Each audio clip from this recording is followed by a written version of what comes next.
Hello my dear students.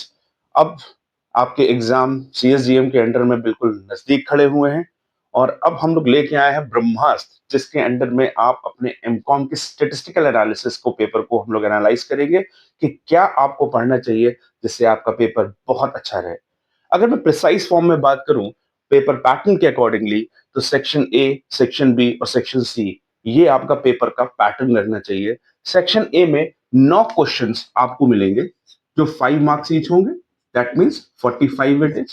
Section B और C में आपको चार चार क्वेश्चन मिलेंगे और एक एक क्वेश्चन आपको अटेम्प्ट करना होगा जो 15-15 मार्क्स का ईच होगा, दैट मींस इसकी पूरी लॉन्ग की यूनिट 30 मार्क्स की होगी। इट मेक्स 75, जहां पर आपको 25 का इंटरनल और 75 का एक्सटर्नल पेपर आपको देना है।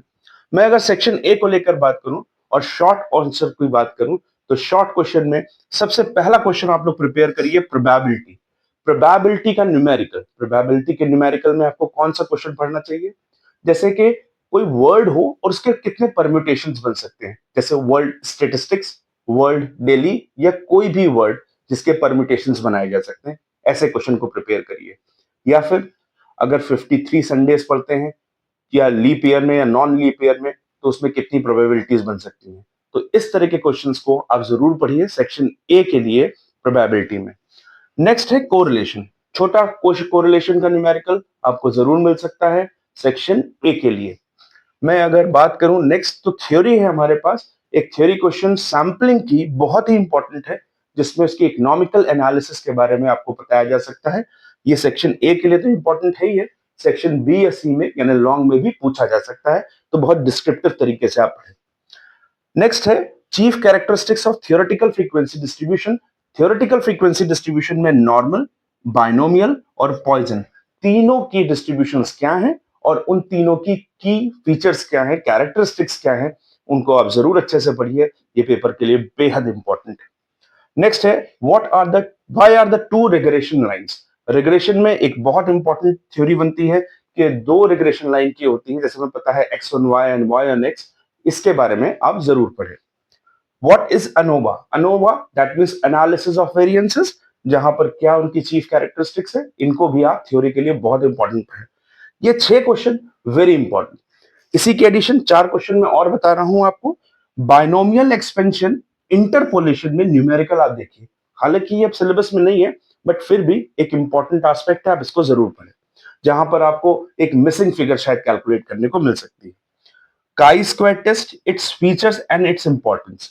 काई स्क्वायर टेस्ट क्या है, काई स्क्वायर टेस्ट कैसे किया जा सकता है, काई स्क्वायर टेस्ट करने के क्या तरीके होंगे, एक थियोरेटिकल फॉर्म में, जिसमें गुडनेस ऑफ फिट या थ्योरी ऑफ इंडिपेंडेंस के बारे में आपसे पूछा जा सकता है। What is standard error, theory के लिए ये भी बहुत इंपॉर्टेंट है। साथ साथ में test of significance in attributes association में इल्यूजरी एसोसिएशंस के बारे में भी पूछा जा सकता है। तो सेक्शन ए में ये टॉप 10 इंपॉर्टेंट क्वेश्चन।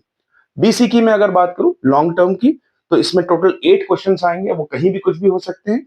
मैं यहाँ आपको 7 क्वेश्चन दे रहा हूं, इनको आप अच्छे से पढ़ें। प्रोबेबिलिटी का लॉन्ग न्यूमेरिकल, जिसमें आप डिस्क्रिप्टिव न्यूमेरिकल्स को तैयार करिए। कोरिलेशन का न्यूमेरिकल, जिसमें कई सारी वैल्यूज दी होंगी, दो इक्वेशंस दिए होंगे और कोरिलेशन इक्वेशंस या रिग्रेशन इक्वेशंस बनाने को आ सकता है। प्रीवियस ईयर के पेपर्स को ही फॉलो कर सकते हैं, बहुत ही इंपॉर्टेंट। जेड टेस्ट और टी टेस्ट, देखा जा रहा है कि जेड और टी टेस्ट का न्यूमेरिकल आ रहा है। ये स्मॉल सैंपल का भी हो सकता है और लार्ज सैंपल का। अगर स्मॉल सैंपल में होगा तो डेफिनेटली टी टेस्ट, और लार्ज सैंपल में होगा तो जेड टेस्ट का न्यूमेरिकल आ सकता है। Chi square test, chi square test का न्यूमेरिकल डेफिनेटली एक 2x2 टेबल पे होगा, ये जरूर आप पढ़े न्यूमेरिकल के लिए। कंट्रोल चार्ट 100% ये थ्योरी पेपर में आपको मिल सकती है, जहां पर आपको कंट्रोल चार्ट्स या फिर एसक्यूसी के नाम से भी हो सकता है, स्टैटिस्टिकल क्वालिटी कंट्रोल के नाम से, जिसमें प्रोसेस कंट्रोल और प्रोडक्ट कंट्रोल की डिफरेंस और कैसे कंस्ट्रक्शन किया जाता है इनके रूल्स के संग, इनको आप जरूर पढ़ें। एसोसिएशन ऑफ एट्रीब्यूट्स का न्यूमेरिकल भी बहुत इंपॉर्टेंट है। साथ साथ में addition and multiplication theory of probability, ये थ्योरी के लिए आप पढ़िए।